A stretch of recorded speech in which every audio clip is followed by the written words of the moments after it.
Scrooged is a 1988 comedy directed by Richard Donner. Yeah, it stars Bill Murray as Frank Cross, who is a president of a TV network, youngest ever president of a TV network in the movie world, obviously. Yeah, as you can tell from the title, it's kind of a retelling of Scrooge. The network are putting on a live performance of Scrooge on Christmas Eve, I think it is, isn't it? Yeah. And which Frank is overseeing, but he's a bit of a miserable sort, not particularly in the Christmas spirit, and as Scrooge is himself. And so basically it's a modern retelling of Scrooge, and Frank is visited by first of all his former boss, the ghost of his former boss, and then the traditional three ghosts of Christmas past, present, and future. Yeah, that's it really. If you know Scrooge, then Scrooge will not have any mysteries for you, apart from obviously the slightly different take on it and the added humour. Yeah. Yes. Yes. So this is proper Christmas film. Well, it is, yeah, definitely. Yeah, unlike the last two, we are a few days from Christmas, this is true. So we thought we'd go all out and do a proper Christmas movie. Yes, this is a send-up of the Christmas Carol. Yep. The original story, not Scrooge, but Scrooge is in it. Yeah. And it's one of the best. Well, I don't know how many send-ups of the Christmas Carol there are. Not many. Well, there's Muppet Christmas Carol, I suppose, isn't there? That's quite traditional. That's a great film. Blackadder's Christmas Carol. Oh yeah, God, forget that. I forgot that. But this is obviously Bill Murray is perfect for this role, isn't he? Yeah. He is a bit of a grouch, very dry humour, and he's really great. This is like kind of my go-to Christmas movie. I really, put this on and feel all Christmassy after it. Yeah, exactly. But it's a lot of fun, and it's got a really great cast in here. Lots of people you'd recognise. Bobcat Goldthwaite. Bobcat Goldthwaite, of course. Yeah, the great Bobcat Goldthwaite from the Police Academy series, doing what he does best, that crazy voice. I don't know. He doesn't really play. I don't know if he's supposed to be Bob Cratchit, but then of course you've got his secretary, and that's their family. So he's just a random guy that gets fired and comes back in an interesting way at the end. But he's great. I mean, he does that. He's got that classic voice of his. That's right. If you know him, you know exactly what we're talking about. But he's very funny in there.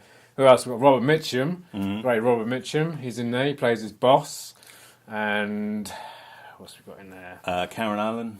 Karen Allen, of course, his girlfriend from Indiana Jones, and Starman. Yes, she was in as well.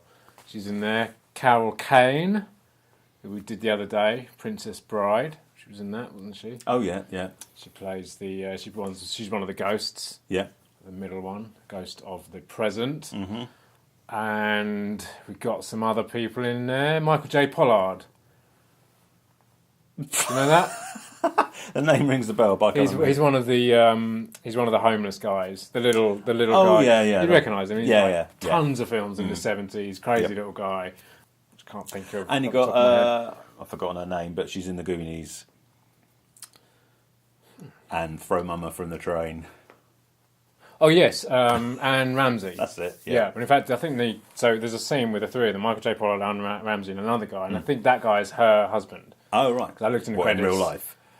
In real life, yeah, because he was also called Ramsey. Oh right. So I thought that must be a husband or a brother. I don't know. Maybe they just have the same name. Maybe they just have the same name. Exactly. I don't know. You just fictionalised a marriage there. I probably have. Yeah. But yeah, so yes, Anne Ramsey from the Goonies, the mother in the mother of the bad two brothers. That one, you'll know her. We'll put up a screen thing and you'll recognise her straight away.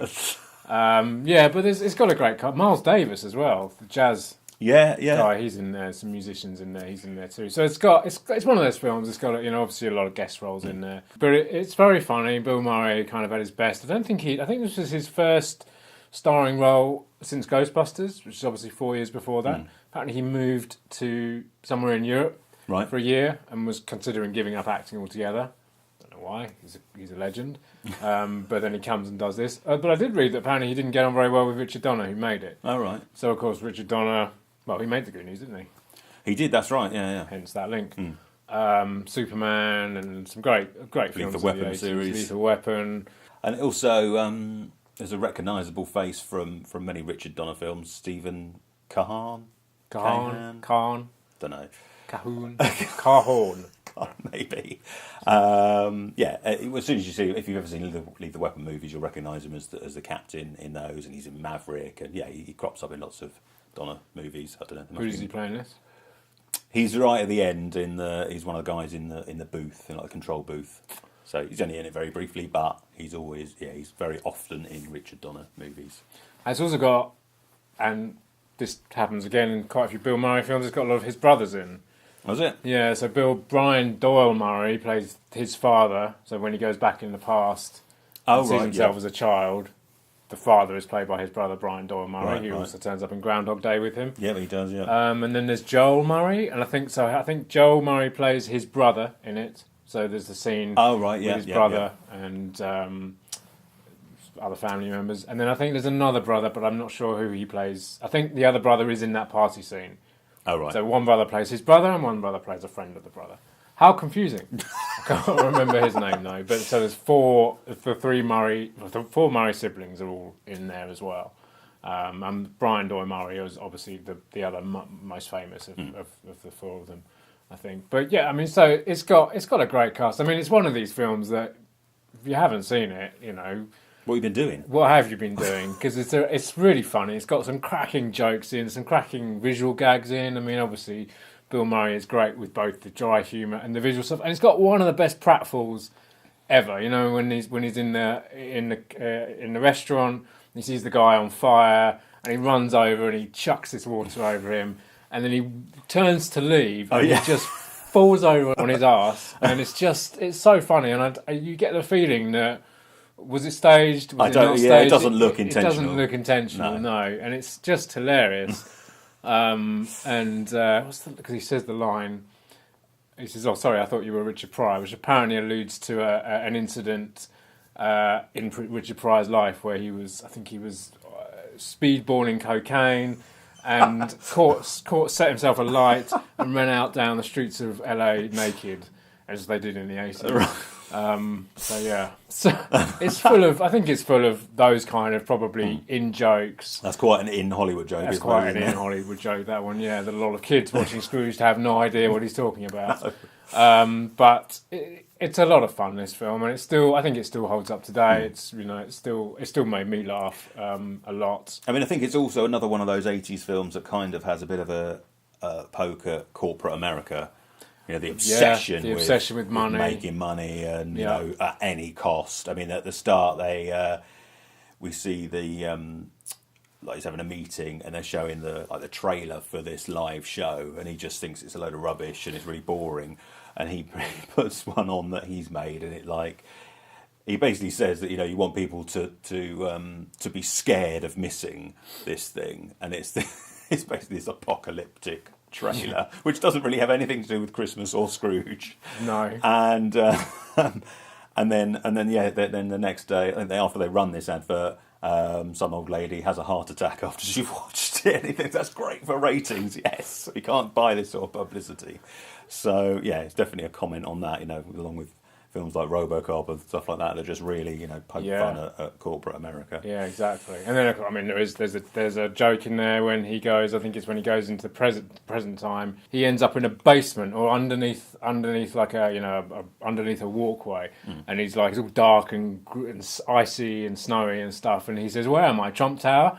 Which is hilarious. So obviously there were jokes against Trump in those days as well.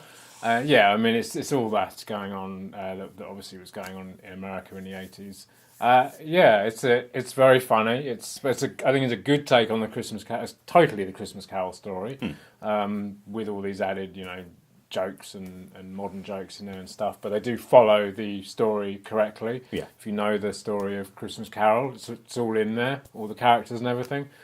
I think it's a wonderful film. I think there's even a moment at the end that kind of can bring a tear to your eye with the Bob Cratchit's family bit. Do you have a favourite scene?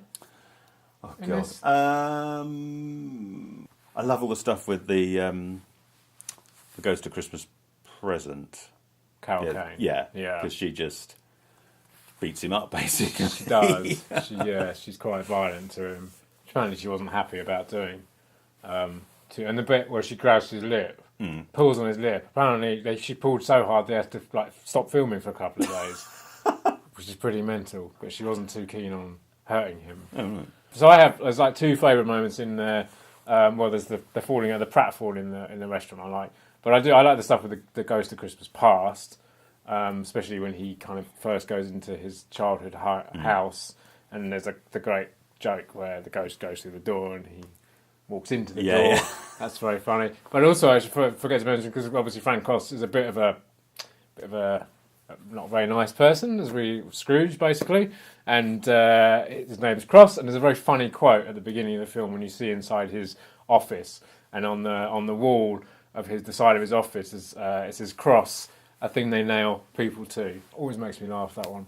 But yeah, I mean, there's no point in talking too much about this film because you've either seen it, or if you haven't seen it, go out and watch it now. You're not doing Christmas right. You're not doing Christmas right if you haven't seen this film. But we will talk about the DVD because it is available on DVD. I just have it on DVD. Yeah. An old one that came out ages ago. It's just nothing on this film apart from the film. Nothing on this disc apart from the film. Nothing on the film apart from the film. Yeah. Nothing on this disc apart from the film. There's not even a trailer. Yes, there is. Theatrical trailer. Nothing on this disc apart from the film, but there is a trailer. Yeah. Extra features, a theatrical trailer. It's a lie, isn't it? Yeah. It's only got one extra feature. So, yeah, I mean, there's never been any sort of special edition or anything. I mean, you can get it on Blu-ray and stuff, but yeah, there's no edition anywhere that's got any more than just a trailer on it. So, no, I mean, I haven't upgraded to Blu-ray yet, but one day I might, but I haven't yet. Great. So, and it's usually on TV somewhere. Yeah, I'm sure you can pick it up, rare find film, it. is it? Not at all. It's very easy to come by. And, I'm sure a lot of you who watch our channel probably have this in your collection, or who've seen it at one time or other. And I can't imagine. I'm sure there are people out there who don't like it, as with everything. But mad, don't like this film. I mean, if you obviously this is a quite famous Bill Murray film. If you want something slightly lesser known from his catalogue, then we did a video a few weeks ago about Quick Change. We did. Which go and check that out because that's good as well. And that was made a couple of years after. I think the thing with Bill Murray is he usually plays the same kind of dry, sardonic character. But I mean, he's broken out, and he also does the odd serious role, and he's very good in those roles as well. But he's kind of, I mean, he's doing Bill Murray, what Bill Murray does best in this film, and it's slightly similar to Ghostbusters. Ghostbusters is not quite as cruel in Ghostbusters though, maybe to his friends. But so it's if you haven't seen it, you kind of know what to expect. It's a Bill Murray film at the end of the day, and obviously directed by Richard Donner, but I think Bill Murray ad-libbed like most of his lines, so it's probably mostly Bill Murray film, not so much Richard Donner. Although I think you can see parts of Richard Donner going on in there as well. I mean, what it also has, which I think adds to it as well, is a Danny Elfman score. It does. I mean, it's immediately recognisable. You can always tell a Danny Elfman score. Children singing in the background. Yes, and it's it fits the film perfectly. Totally, yeah. No, it's a great. We love Danny Elfman here. And that was Scrooged. And as always, if you enjoyed the video, let us know in the comments below. And in fact, this week, we'd love to know what your favourite Christmas movies are. Yeah, hit the subscribe button up there if you like what you've watched, and check out some other videos over there. Join us on Twitter and Facebook, and have a Merry Christmas.